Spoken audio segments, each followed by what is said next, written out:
녹내장은 전 세계적으로 회복할 수 없는 실명의 가장 중요한 원인입니다. 하지만 우리의 목표는 그래서 살아가는 동안 실명되지 않게 하는 겁니다. 녹내장은.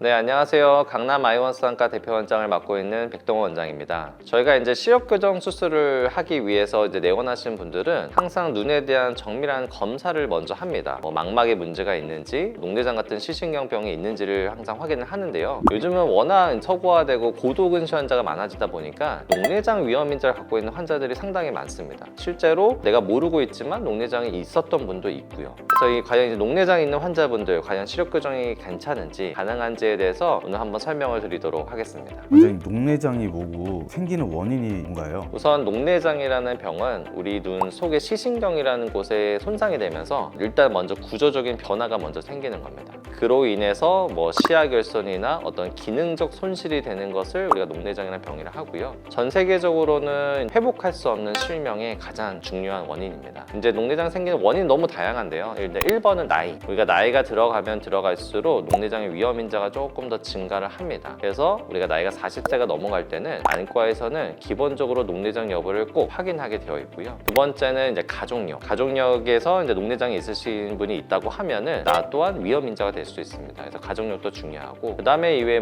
고환압, 말씀드렸던 고도근시, 아니면 전신질환 같은 거죠. 당뇨, 혈압, 심혈관 질환 같은 전신질환도 녹내장이 원인이 될 수 있고, 눈만 생각한다고 하면은 당뇨 망막병증, 포도막염, 아니면 백내장, 이런 눈의 어떤 다른 질환 때문에도 2차적으로 녹내장이라는 병이 생길 수가 있습니다. 그러면 녹내장이 오게 되면 초기에 어떤 증상들이 나타날까요? 녹내장은 초기에는 증상이 없어요. 무증상입니다. 그래서 이게 아주 무서운 병인 건데, 질병이 있어도 진행을 해도 내가 못 느낍니다. 증상이 없기 때문에. 근데 이제 녹내장이 서서히 진행을 하다 보면은 주변부 시야가 좁아지기 시작해요. 그래서 증상적으로 말씀드리면, 예를 들어 계단을 오르내리기가 갑자기 좀 어려워진다든지, 주변에서 오는 사람이나 사물을 인지하는 능력이 좀 떨어진다든지, 그런 현상들이 이제 주변 실생활에서 나타날 수가 있고요. 그리고 이제 이게 말기쯤 가야 이제 시력 저하를 인지를 하게 돼요. 초기에는 녹내장 같은 경우는 거의 증상이 없이 진행되는 아주 무서운 병입니다. 물론 이제 일반적인 녹내장을 얘기하는 거고, 녹내장 종류에는 급성 폐쇄각 녹내장이라는 것도 있거든요. 근데 그거는 갑자기 방수의 흐름이 막혀서 안압이 올라와서 생기는 녹내장이기 때문에 갑작스러운 시력 저하, 두통, 메스꺼움, 구역질, 이런 증상들이 갑자기 동반돼요. 근데 이거는 응급이기 때문에 이런 증상이 있을 때는 당연히 빨리 응급실이나 안과를 방문해서 치료를 받아야 됩니다. 녹내장이 있는 경우에는 시력 교정술을 못 하나요? 가능합니다. 녹내장이 있다고 무조건 못하는 건 아니고요. 대신 이제 녹내장 환자분들은 눈 상태, 각막의 두께, 안압이 조절되는 정도, 이런 것들이 판별을 잘 한 다음에 결정을 해야 되는 거고요. 안압도 정상이고 녹내장도 관리가 잘 되고 있다면 시력 교정 수술은 얼마든지 잘 안전하게 가능하고요. 다만 이제 안압이 조절이 안 된다든지, 녹내장으로 인해서 신경이 많이 이미 손상됐다고 하면 그때는 이제 시력 교정 수술을 좀 신중하게 고려를 해야 됩니다. 할지 말지,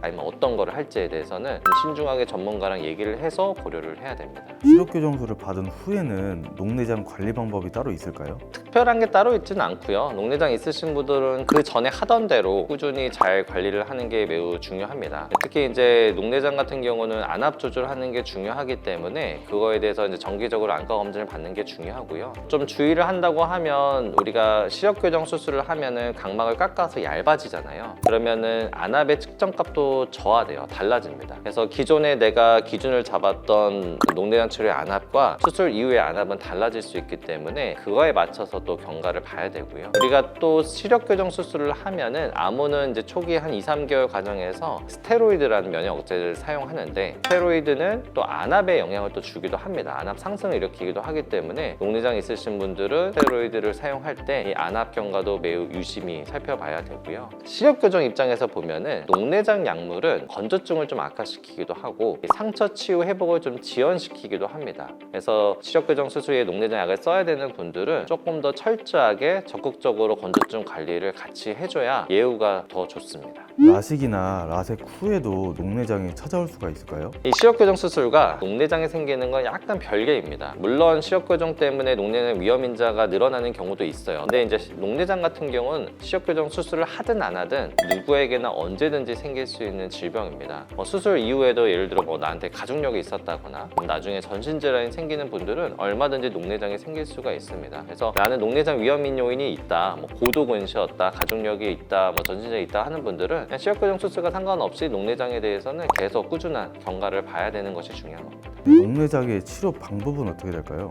우선 이제 녹내장 진단이 되면은 약물로 먼저 치료를 시작을 합니다. 근데 약물은 먹는 약보다는 안압을 조절하는 안약을 사용을 하는데요. 이 안약을 사용해서 안압을 조절하는 게 이 녹내장 환자에서 시신경을 보호하는 데 매우 중요합니다. 근데 이제 여러 가지 약물들을 써도 이제 안압이 조절이 안 된다, 녹내장이 진행된다 그러면은 레이저 시술을 하거나 수술적 치료로 또 녹내장을 치료하기도 하는데, 안타깝게도 이 모든 것은 녹내장을 좋게 할 수는 없습니다. 이 녹내장의 치료의 목적은 나빠지는 속도를 최대한 늦추는 거, 현재 상태를 최대한 유지하는 게 치료 목적이기 때문에 이 약을 쓰든 수술을 하든 좋게 돌아가게 할 수 있는 방법은 없어요. 그래서 녹내장 환자분들은 어떤 치료를 받든 간 안압, 그다음에 시신경 상태에 대한 꾸준한 모니터링을 해서 이 변화를 정확하게 체크해야 내가 살아가는 동안 건강하게 시신경을 유지할 수가 있습니다. 그러면 녹내장은 결국에는 실명까지도 가게 될 수 있는 건가요? 결국에는 좀 그럴 수 있는데요. 앞서 말씀드린 것처럼 녹내장은 전 세계적으로 회복할 수 없는 실명의 가장 중요한 원인입니다. 결국엔 나빠지는 길밖에 없어요. 절대로 좋아지거나 돌아갈 수는 없습니다. 하지만 우리의 목표는 그래서 살아가는 동안 실명되지 않게 하는 겁니다. 녹내장 방향은 그쪽으로 가지만 당연히 치료와 관리를 잘하면 살아가는 동안은 내 시신경의 기능이나 건강 상태를 최대한 유지할 수가 있습니다. 그래서 많은 분들이 눈에 어떤 문제, 예를 들어 녹내장 같은 문제가 있을 때 시력교정 수술을 받을 수 있는지에 대해서 매우 궁금해 하시더라고요. 근데 모든 질병은 다 그렇지만 관리와 건강 상태만 잘 유지가 된다고 하면은 절대 문제가 되지는 않습니다. 시력교정 수술은, 그리고 눈에 어떤 큰 영향을 주거나 무리를 주는 행위는 실제는 아니거든요. 물론 그 기준값을 넘어나고 공격적으로 한다면 그럴 수도 있지만, 그래서 그거는 얼마든지 전문가와 상담을 하면 내가 어떤 질병을 갖고 있든 안전하게 시력교정을 시행을 할 수가 있기 때문에 그거에 대해서 너무 고민하지 마시고 전문가의 상담을 통해서 나에게 맞는 수술 방법이 어떤 건지를 의논해 보는 것이 더 현명한 방법이 아닐까 생각이 됩니다.